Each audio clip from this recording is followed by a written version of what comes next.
என்ன chicken key roast ஒரு அசத்தலான ரெசிபி. ஸோ இது வந்து சிக்கன் எலும்பு போன்லெஸ் எல்லாம் மிக்ஸ் பண்ண மாதிரி ஒரு 300 கிராம் இந்த மாதிரி கட் பண்ணி எடுத்து வச்சுக்குவோம். எண்ணெய் வந்து பார்த்திங்கன்னா ஒரு 5 டேபிள் ஸ்பூன். ஒரு வெங்காயம் நல்லா நறுக்கி வச்சுருங்க சாப் பண்ணி. ஒரு தக்காளி சாப் பண்ணிடுங்க. இஞ்சி பூண்டு நல்லா இடித்து வச்சுருங்க. ஒரு துண்டு இஞ்சி 2 பல்லு பூண்டு. இது பார்த்திங்கன்னா மல்லித்தூள் ஒரு 2 டேபிள் ஸ்பூன். இது பார்த்திங்கன்னா மிளகாத்தூள் ஒரு 3 டேபிள் ஸ்பூன். கோழிக்கறித்தூள் ஒரு 2 டேபிள் ஸ்பூன். சால்ட் தேவையான அளவு. முக்கியமானது தயிர் தேவையான அளவு உப்பு. இதை வச்சு தான் இது கூட பார்த்திங்கன்னா கருவேப்பிலை வந்து கடைசியாக நம்ம ஆட் பண்ணிக்குவோம். ஸோ முதல்ல வந்து மேக்னேட் பண்ணேன் தயிர், இஞ்சி பூண்டு பேஸ்ட்டு கொஞ்சம். ரொம்ப சிம்பிளான மெத்தடு. மல்லித்தூள் கொஞ்சமாக இதில் போட்டுருங்க. கோழிக்கறித்தூள் கொஞ்சமாக போட்டுருங்க. மிளகாத்தூள் கொஞ்சமாக போட்டுருங்க. போட்டு இந்த மாதிரி மேக்னேட் பண்ணியிருக்கேன். தயிரோட மேக்னேட் பண்ணால் செமையாக இருக்கும்.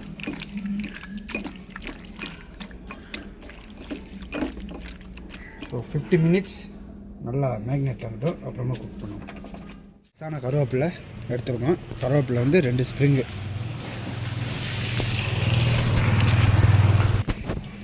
எண்ணெய் விட்டுருவோம். ஒரு 3 டேபிள் ஸ்பூன் அளவுக்கு விட்ருக்கேன். ஸோ முக்கியமான சீக்ரெட் பார்த்திங்கன்னா நான் இதில் ஒரு 2 ஆட் பண்ணியிருக்கேன். கீ ரோஸ்ட் அப்படின்னம்னாலே நெய்யும் பட்டரும் கொஞ்சம் சேர்க்கணும். ஸோ ஒரு டேபிள் ஸ்பூன் பட்ரு, ஒரு 1/2 டேபிள் ஸ்பூன் நெய் இருந்தால் சேர்த்துங்க, செமையாக இருக்கும். ஸோ ஃபயர் நல்லா வச்சுருவோம்.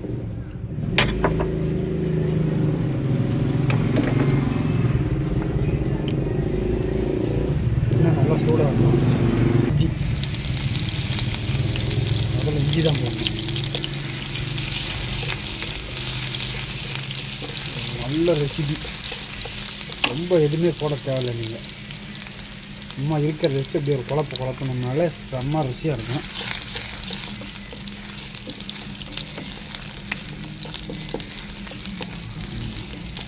நல்லா ப்ரௌன் ஆகட்டும்.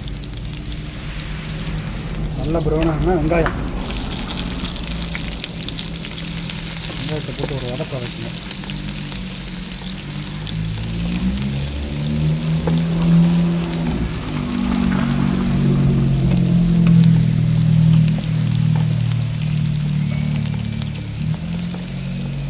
இந்த நெய் பட்ரு எண்ணெய் 3 சேரும் போது ஒரு அரோமா கிடைக்கும், செம்மையாக இருக்கும். எல்லாருமே சாப்பிடலாம். தயிர் ஏன் ஆட் பண்ணு பார்த்திங்கன்னா அதுதான் நமக்கு வந்து டேஸ்ட்டே கொடுக்க போகுது. ஒரு டிஃப்ரெண்ட்டான டேஸ்ட்டாக இருக்கும். ஸோ இந்த மாதிரி கோல்டன் ப்ரௌன் ஆகினா தக்காளி போட்டு நல்லா வதக்குங்க.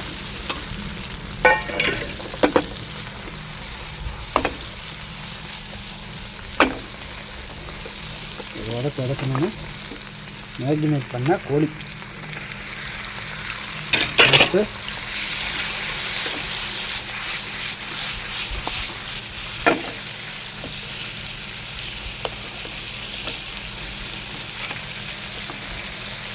மீடியம் ஃபயரில் 5 மினிட்ஸ் குக் பண்ணும். இதோடு வந்து சால்ட்டு தேவையான அளவு போட்டுருவாங்க. முதல்ல போட்டாச்சு.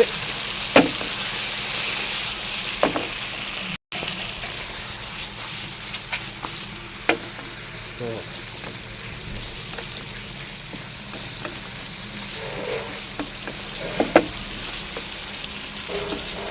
குக் ஆகுது.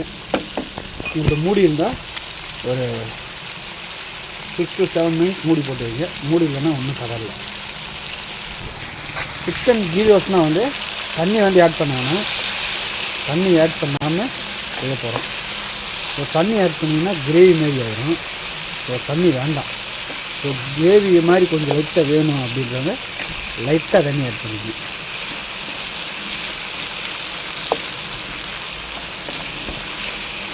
பாருங்கள், சாயங்காலம் நேரத்தில் மேகம் மூட்டம் அப்படியே நல்லா இருக்கும். இந்த மாதிரி டைமில் செஞ்சு சாப்பிட்டீங்கன்னா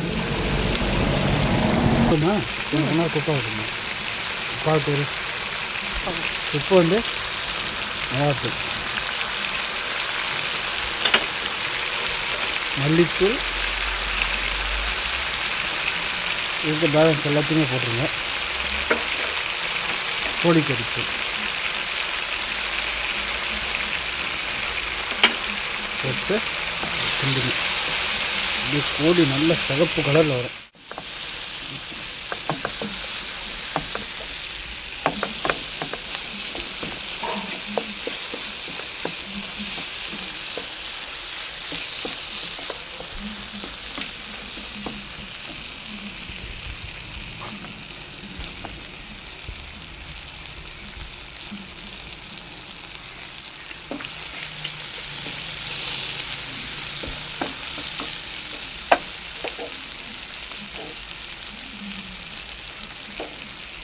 இப்படியே போட்டு இன்னொரு 5 மினிட்ஸ் குக் பண்ணுங்கள்.